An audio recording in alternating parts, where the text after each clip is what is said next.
This is part 6 of my online lecture on the topic time series.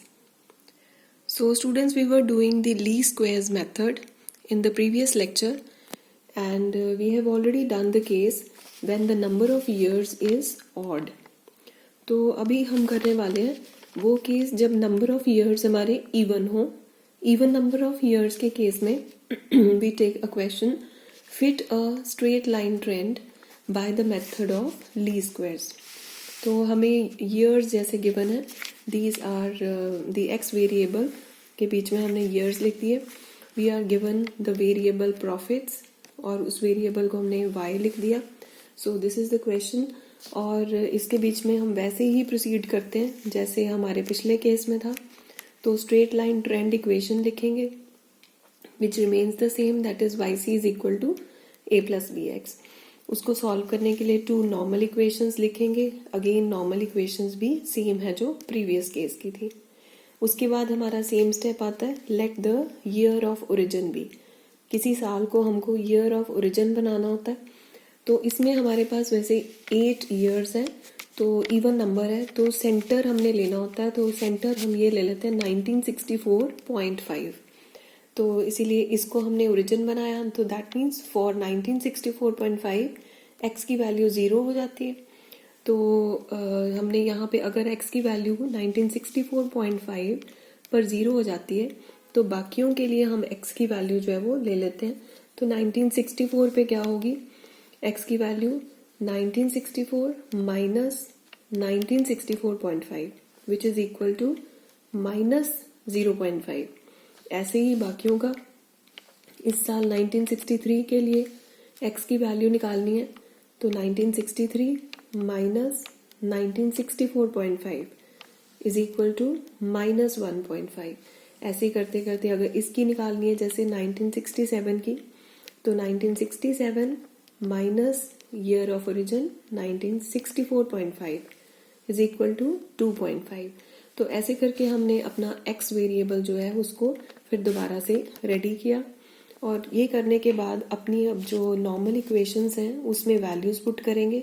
Sigma y चाहिए हमें, तो total of y 734 लगाया. Then n into a means 8 years है, 8 into a plus b into sigma x. तो sigma x is total of x is 0, therefore b into 0. तो इसे solve करने पर हमें a की वैल्यू पता चली 91.75. ऐसे ही दूसरी इक्वेशन के बीच में वैल्यूज पुट करेंगे.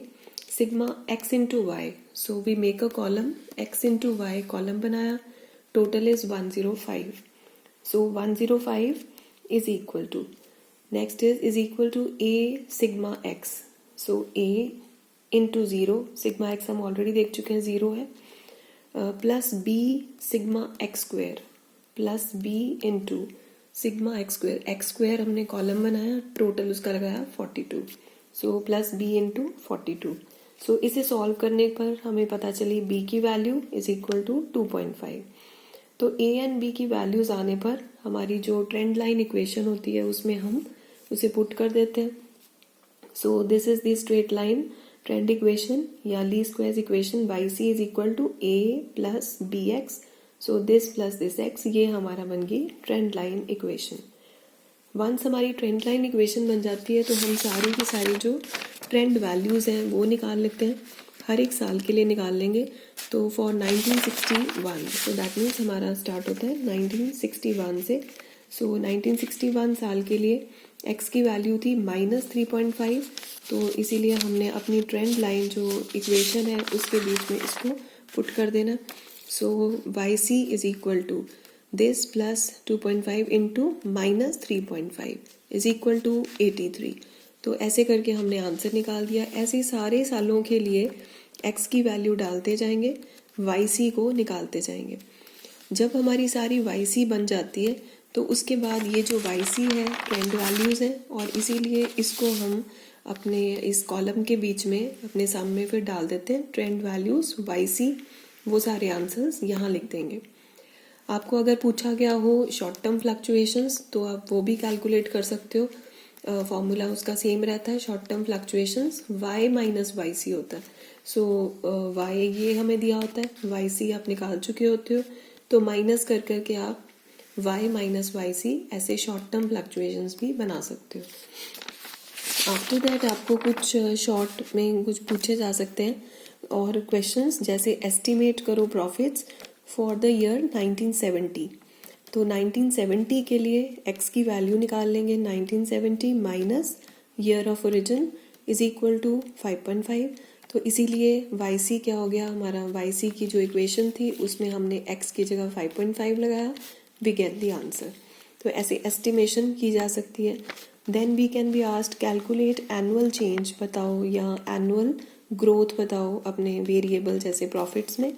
तो annual change I told you is equal to B, B जो कांस्टेंट है वही एनुअल चेंज होता है। तो बी हमने निकाला हुआ था, बी की वैल्यू थी इट वाज 2.5, तो इसीलिए हमारा यही एनुअल चेंज हो जाता है इज इक्वल टू 2.5।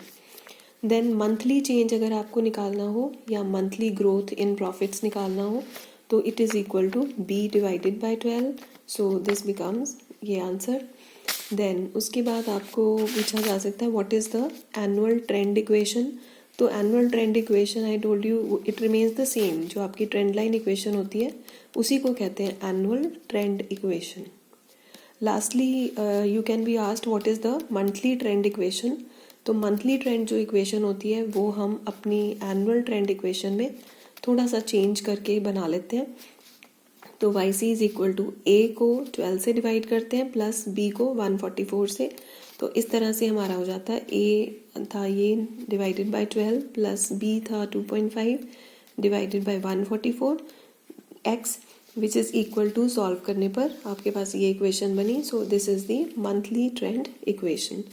सो इस तरह से हमारे पास ये जो लीस्ट स्क्वेयर्स मेथड है इसका प्रैक्टिकल पार्ट जो है वो ख़त्म हो जाता है। So I told you least squares method in case of both the years, that is the odd number of years as well as even number of years. Coming to its merits ये है कि एक बहुत ही अच्छा method है जिसके बीच में कि अगर हम मूविंग मेथड्स के साथ, मूविंग एवरेज मेथड के साथ कंपेयर करें तो इसमें हमारे पास सारे सालों की ट्रेंड वैल्यूज़ आ जाती हैं, लेकिन मूविंग एवरेज मेथड के बीच में ऐसा नहीं था, कुछ साल ऊपर के नीचे के रह जाते थे, उसमें ट्रेंड वैल्यूज़ सॉरी नहीं आती थी। Then this method is mathematical, इसमें प्रॉपर कैलकुलेशंस होती हैं, इसमें हम फोरकास्टिंग करके फ्यूचर ईयर्स के बारे में भी वेरिएबल्स को एस्टिमेट कर सकते हैं। Then in this method the results are very reliable, it is considered as one of the best methods. Demerits ये हैं कि ये कॉम्प्लेक्स है, थोड़ा सा डिफ़िकल्ट है, लेंथी प्रोसीजर होता है, इसमें कैलकुलेशन ज़्यादा होती हैं। देन ये फ्लेक्सिबल नहीं है कि अगर हम जितने नंबर ऑफ़ ईयर्स से स्टार्ट कर चुके थे और ट्रेंड इक्वेशन बना चुके थे उसके बाद कुछ और नंबर ऑफ़ ईयर्स डालना चाहते हैं तो फिर हमें दोबारा से सारा स्टार्ट करनी पड़ेंगी कैलकुलेशंस, तो दैट मीन्स इसमें फ्लेक्सिबिलिटी नहीं रहती है। Then it is difficult to select an appropriate type of equation. जैसे हमने तो Y C is equal to A plus B X ये स्ट्रेट लाइन ट्रेंड इक्वेशन थी, लेकिन अगर पैराबोलिक ट्रेंड हो, एक्सपोनेंशियल ट्रेंड हो तो उसमें हमारी जो इक्वेशन है वो चेंज हो जाती है, तो सिलेक्शन ऑफ इक्वेशन तब डिफ़िकल्ट हो जाती है। So this was all about the merits and demerits, and the numerical portion of this least squares method is also complete. I'll continue in the next lecture. Thank you.